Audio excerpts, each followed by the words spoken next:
Assalamualaikum warahmatullahi wabarakatuh. Ketemu lagi dengan suara saya yang biasa saja, cempreng, dan gambar saya yang juga biasa saja. Sebelumnya saya minta maaf ya untuk yang kemarin yang Hanoman mencaplok matahari, karena terus terang saya itu nggak bawa kepean. Jadi nggak bawa contekan ya untuk bercerita, jadi ya saya cerita-cerita aja gitu. Dan ketika selesai ya salah saya sendiri sih, saya nggak mereview lagi, nggak didengerin ulang ya, waton aja, asal aja cemplungin ke editan video, selesai terus saya unggah, nggak dicek-cek lagi ya, itu kesalahan saya sendiri. Ternyata ketika diunggah yang Hanoman itu ada 2 atau 3 garis audio yang hilang, dan itu bagiku waduh sayang banget. Itu yang menurutku itu sangat penting ya untuk nyentil beberapa oknum. Karena itu saya alami sendiri. Nah ya, karena saya nggak bawa contekan, jadi untuk bikin lagi gitu, untuk rekam lagi, kayak rasanya tuh kayak apa ya, itu belum tentu bisa ya, kalau dibilang yang sebelumnya bagus, belum tentu bisa sebagus sebelumnya, atau malah bisa jadi lebih buruk gitu. Pasti agak ada perbedaan gitu, karena saya nggak baca sama sekali ya. Kayak sekarang saya ngobrol aja, ini sekarang lagi ngobrol ngadep tembok di luar. Nah jadi mohon maaf untuk yang Hanoman ya, ada garis audio yang hilang. Yang sekarang sih saya akan cek. Hari ini saya sudah sampai di huruf I, kita sudah sampai di huruf I, dan dari sekian wayang saya pilih Irawan. Mungkin ini karakter yang kalau di pedalangan itu sudah lumayan populer lah ya, walaupun dia nggak sering muncul tapi populer. Tadinya saya mau ngambil Indradi itu, ibunya Anjani, Guarsi, tapi itu nanti aja deh kalau balik lagi ke huruf I berikutnya. Ini saya mau ke Irawan dulu karena kayaknya lucu itu kalau misalnya aku cocok-cocokin sama judul yang sudah tertera di video ya. Di deskripsi itu sudah sangat panjang sekali saya tuliskan, walaupun nanti saya juga akan bacakan sedikit ya, bukan bacakan ya, saya ucapkan sedikit. Jadi saya gambar itu yang gambar aja, saya pakai sketsa pensil dulu gitu, tanpa saya rekam gitu, karena memakan waktu hampir 2-3 jam gitu, kadang 1 jam, tergantung kerumitan wayangnya. Kalau wayangnya sangat rumit sekali itu, berdasarkan ingatan, terus ada yang hilang-hilang, cek sana sini, ada referensi sedikit saya tambal-tambalin. Untuk membuat bentuk wayang yang proporsional itu memang susah ya. Beberapa kali memang saya kesulitan. Udah lama banget saya nggak gambar wayang. Ini baru mulai lagi ketika dandani channel ini, karena channel ini udah lama banget nggak ada isinya. Terus saya niatkan ya udah deh, saya suka sama wayang, saya bikin ini. Dan banyak sekali versi-versi yang saya campur-campurkan ya. Begitu juga dengan ceritanya ya, teman-teman bisa baca sendiri di deskripsi yang sangat panjang itu. Baik, ini semoga akan menjadi sangat singkat ya. Ini cerita tentang Irawan. Irawan itu adalah putra dari Arjuna. Jadi saya akan mengambil versi yang saya campur ya, antara dari kitab Mahabharata dengan yang dari pedalangan di Nusantara, di Jawa terutama ya. Mungkin di tempat lain akan berbeda lagi. Jadi Irawan adalah putra dari Arjuna yang menikah dengan Ulupi. Waktu itu Arjuna ada dalam masa pembuangan yang selama 13 tahun itu. Nah, jadi selama pengembaraannya Arjuna menuju bertapa di Gua Mintaraga, kemudian disebut sebagai Begawan Ciptaning, dia kemudian sempat menikah ya dengan seorang putri desa, itu gadis desa bernama Ulupi dari kaum naga di pegunungan Yasarata ya. Jadi kalau menurut saya akan lebih condong pada Irawan ini lebih tua ya, usianya daripada Abimanyu. pernikahannya juga lebih tua dengan Ulupi Arjuna itu daripada dengan Sumbadra yang akan menghasilkan keturunan bernama Abimanyu yang kelak akan dinobatkan sebagai putra mahkota tapi juga gugur. Nanti putra mahkotanya turun ke Parikesit. Saya condong ke bahwa Ulupi dengan Arjuna menikah lebih dulu daripada Sumbadra, artinya kemudian Irawan lahir itu dia usianya lebih tua daripada Abimanyu. Nah, saya hanya akan ini aja ya, akan mempersingkat aja karena di beberapa video kok panjang-panjang banget, udah ada yang sampai 34 menit. Saya pengen ini cepet aja gitu, kayak yang Hanoman itu kan 17 menit kan nyenengin gitu dengerinnya. Nah, kemudian setelah itu Arjuna meninggalkan Irawan ya, kembali ke keluarganya di Wangsa Pandu di Pandawa dan kemudian bersiap-siap melaksanakan reformasi di Astina ya.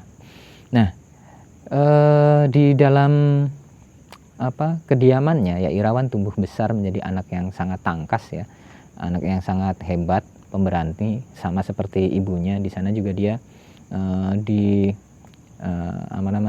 diajari oleh Resi Jayawilapa, itu adalah kakeknya, ayah dari Ulupi, digodog, ditempa oleh para kaum naga di sana, di desanya, di pegunungan Yasarata. Hingga tiba pada saatnya kabar tersiar bahwa Pandawa hendak melakukan reformasi untuk menggulingkan kekuasaan di Hastinapura yang korup ya, yang banyak sekali terjadi ketimpangan-ketimpangan. Kabar itu tersiar, Irawan waktu itu umurnya mungkin masih berapa ya? Saya lebih suka mungkin umurnya masih usia kuliah itu berapa, 18 tahun gitu, atau 19 tahun, 17, 18, 19 lah gitu, antara segitu.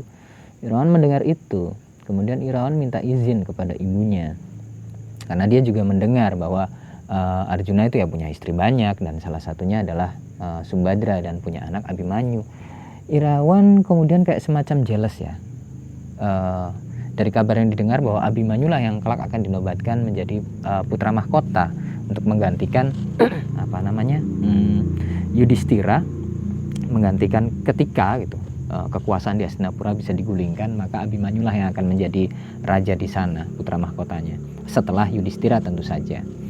Nah, Irawan merasa jealous ya, karena dia merasa lebih tua daripada Abimanyu dan dia juga punya hak untuk berada di sana, atau setidaknya dia diajak untuk melakukan pertempuran besar di Baratayuda kelak ya. Kabar tersiar bahwa kaum reformis sudah bersiap-siap di Wirata.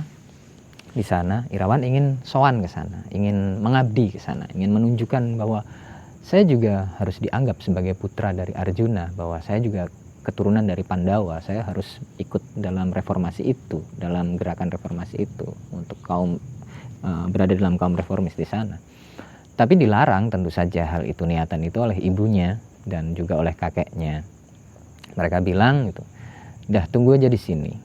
Toh tersiar kabar juga bahwa putra-putra Pandawa itu tidak boleh turun langsung kalau belum ada titah ya.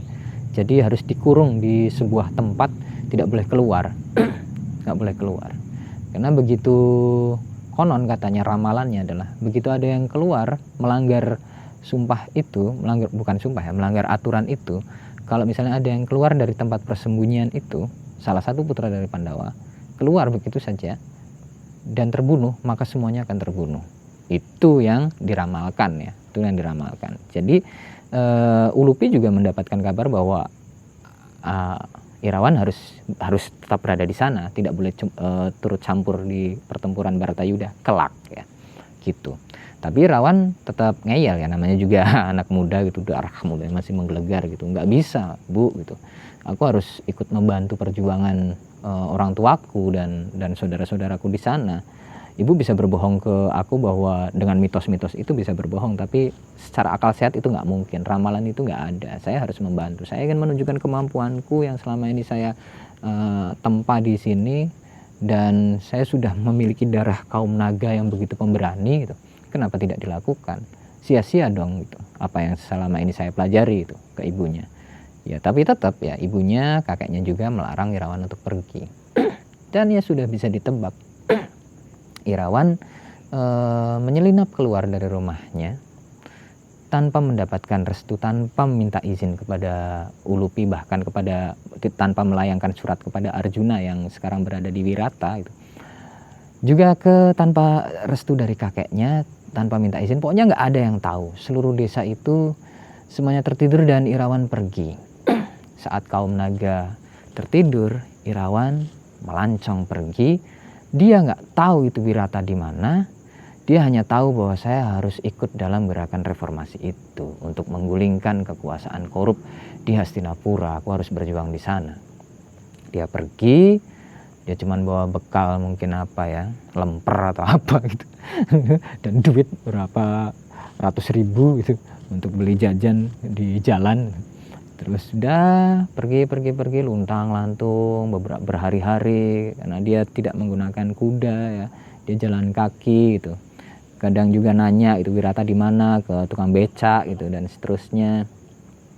Ya Irawan tidak menceritakan jati dirinya dia siapa gitu, karena mungkin akan sangat berbahaya ketika dia mengungkapkan jati dirinya bahwa dia adalah anak Arjuna gitu. Mungkin salah satu orang-orang di jalan itu mungkin salah satunya adalah intel yang sudah disusupkan oleh Hastinapura gitu untuk memata-matai dan untuk mencari informasi-informasi siapa saja gitu yang berkeliaran di sana, diculik, tangkap, lenyapkan, mungkin begitu gitu ya.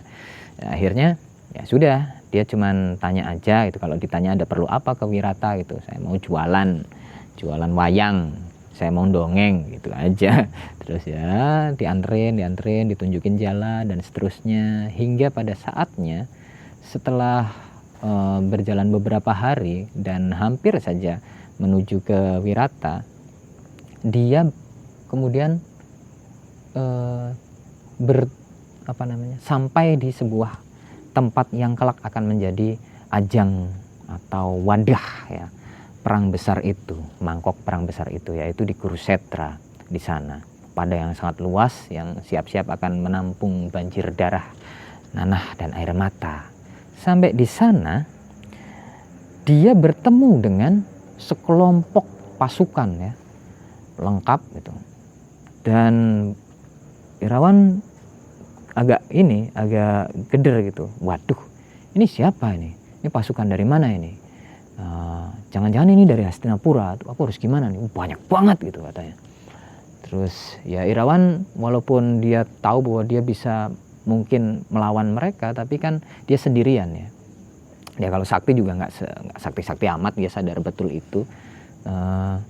Dia kemudian melangkah dan bertemu dengan, akhirnya di satu titik bertemu dengan kepala rombongan yang ada di sana, pasukan itu membawa bendera bergambar taring ya, benderanya taring dan kepala raksasa.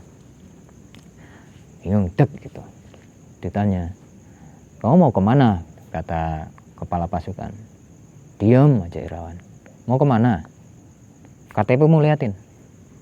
Tanya, lu kenapa harus lihat KTP? SIM-nya mana? Lu saya cuma jalan kaki. Kenapa? SIM, enggak sekalian STNK aja gitu katanya. Saya cuma jalan kaki gitu. Terus kenapa saya harus ngasih KTP juga gitu? Ya pengen lihat aja, kamu dari mana itu. Enggak mau katanya. Wow, berarti kamu kalau gitu bisa kami tangkap. Atas dasar apa? Karena tidak mau menyerahkan itu. Anda siapa? Kata Irawan. Ayala-ayala di situ. Ya saya yang bertugas di sini dan seterusnya. Terus akhirnya kepala dari jenderal dari rombongan itu merasa gelisah, ini kenapa pasukanku berhenti gitu. Dia keluar dari mobilnya, dari mobil anti pelurunya, dia keluar menyibak ngomong, ini ada apa? Ini Pak Jenderal, di depan ada yang menghalang-halangi, hajar aja itu. Wah, hajar ya, dari tadi hajar aja Pak Bos itu, ini cuman sendirian itu, ini paling cuman kelilip aja gitu, singkirin. Ya udah singkirin aja. Wah itu nggak bisa Pak Bos, ini anaknya ngeyel. Wah kalian tuh digaji nggak bener, minggir. Akhirnya kepala pasukannya itu menyibak itu ya, jenderalnya menyibak itu, datang tuk.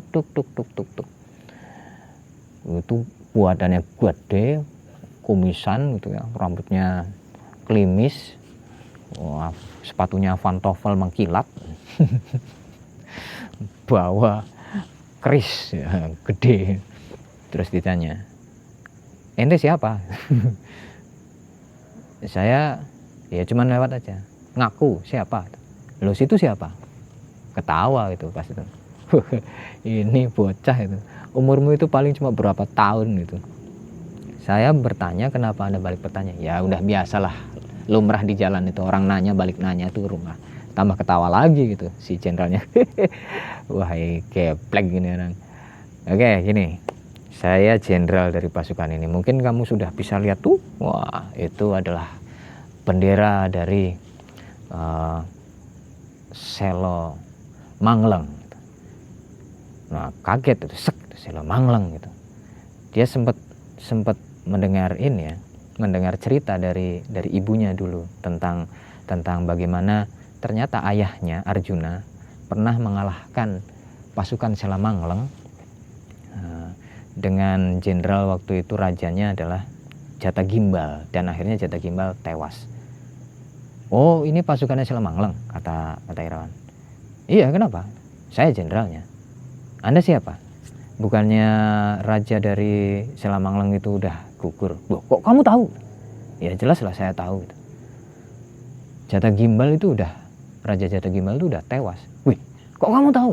Jelas saya tahu. Sebentar. Ini asisten saya mana ini? Sini cepat. Bawa dokumen sini. Baik bos. Cepat. Iya bos. Dibuka dokumennya. Siap bos, nanti saya ambilkan. Cepet. Ambil tas, dibuka, seret.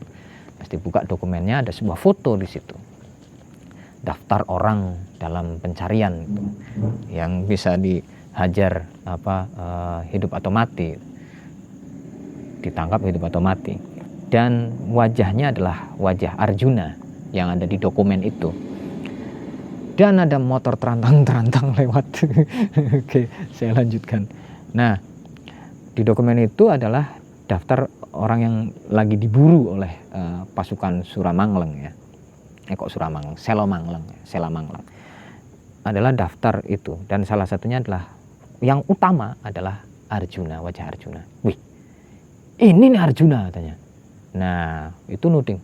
Irawan langsung bilang, kok kamu kenal sama, mau ngomong lanjutin bapakku gitu. Dia stop. Kok kamu kenal sama saya katanya. Oh jelas saya kenal, ini ada di fotonya. Oh berarti benar kamu Arjuna. Iya saya Arjuna, kata siapa namanya, Irawan ngaku sebagai Arjuna. Wah lah pas ini, pas banget ketemu ini. Mau apa katanya? Mau saya bantai kamu. Kenapa mau bantai saya? Karena Arjuna itu bunuh bapak saya. Oh iya memang, makanya saya tahu cerita yang tadi. Wow bener, pantas sekali kamu tahu cerita semua yang ada di Sela Mangleng gitu. Jata Gimbal itu bapak saya gitu. Kenalin, saya adalah Serenggi gitu. Wah, Serenggi adalah anak dari Jata Gimbal ya. Akhirnya pas ini ketemu di depan sini nih Arjuna, keroyok gitu langsung. Wah, semuanya pasukan nodongin senjata, senapan dan seterusnya, mau dihajar, dibantai, tapi ternyata Irawan lumayan lincah ya. Pasukan segitu banyak itu dihajar juga ya, ada lecet-lecet itu kena bacok badannya dan seterusnya, tapi sama Irawan tendangan ditangis tendangan, batu dilempar dibalas sama tendangan juga itu. Kerisnya nyabet ke sana ke sini, pedangnya nyabet ke sana sini, gendewa pating, wah pokoknya dikupeng itu Irawan, mau dihabisi sama pasukannya Serenggi dari Sela Mangleng, anaknya Jata Gimbal. Tapi ternyata semua KO, pasukannya Serenggi itu semuanya KO. Nah di situ juga karena ya dia Irawan cuman sendirian ngadepin begitu banyak tentara pasukan gitu. Ya capek juga gitu, Irawan udah kelentuk udah ngos-ngosan, udah capek gitu. Nah Serenggi enak-enak dia lompat gitu, dia gigit lehernya Irawan, ditebas seret, dan saat Irawan mengerang itu, Irawan sempat menusukkan kerisnya ke jantung Serenggi. Irawan terpenggal kepalanya, tewas di Kurusetra, begitu juga dengan Serenggi dan seluruh pasukannya yang kocar-kacir akhirnya. Jadi ya kayak gitu ceritanya tentang Irawan yang jadi tumbal untuk Baratayuda ya, untuk reformasi di tubuh Astina. Dan masih banyak lagi ya tumbal-tumbal yang lain ya sebelum reformasi besarnya itu terjadi. Saat itu ya memang banyak juga. Itu sih yang bisa saya kisahkan ya. Tentu saja itu banyak dari versi saya yang campur baur gitu ya. Namanya saya sih mikir bahwa wayang itu cuma media, hanya media untuk menyebarkan kebaikan, itu aja. Pakemnya itu, ketika pakem itu dilanggar maka itu udah bukan lagi wayang. Wayang bagi saya hanyalah tontonan untuk juga sekaligus tuntunan. Jadi mau secanggih-canggihnya wayang, sebagus-bagusnya menyadur cerita dan seterusnya, ketika tidak memberikan sesuatu kebaikan ya bagi saya sih ya nggak masuk hitungan ya. Semoga sih yang saya sampaikan nih adalah ya sedikit, walaupun sedikit, sesuatu yang bisa dipetik kebaikan di sana ya. Kalau nggak ada ya saya hanya manusia biasa yang ngomong juga nggak tertata, gambar juga biasa saja. Saya bukan dalang berlisensi, saya hanya pencerita, orang yang kalau ngomong kadang nggak bisa stop, nggak bisa berhenti, yang gambarnya juga biasa saja. Dan ya terima kasih banyak teman-teman sudah menyimak, mudah-mudahan suka ya. Mudah-mudahan suka, dan silahkan di subscribe ya. Masih banyak lembar yang kosong di buku gambar saya, biar saya semakin semangat gitu loh gambarnya. Dan sampai ketemu lagi di huruf apa nih, I terus G ya, kok G, H I J, huruf J. Nah, nanti saya pilihkan wayang apa ya di J, atau kalau mau komentar request dari huruf J juga ya silahkan aja sih. Nggak ada yang komentarnya juga nggak apa-apalah ya. Saya iseng-iseng bikin gambar karena saya suka aja dengan wayang dan ceritanya. Baik, semoga Anda semua senantiasa berada dalam keadaan sehat, diberikan kebahagiaan dunia dan akhirat, dimudahkan segala macam urusannya, dilancarkan rezekinya, amin. Ketemu lagi dengan saya di gambar berikutnya. Saya Alex Suhendra undur diri. Assalamualaikum warahmatullahi wabarakatuh.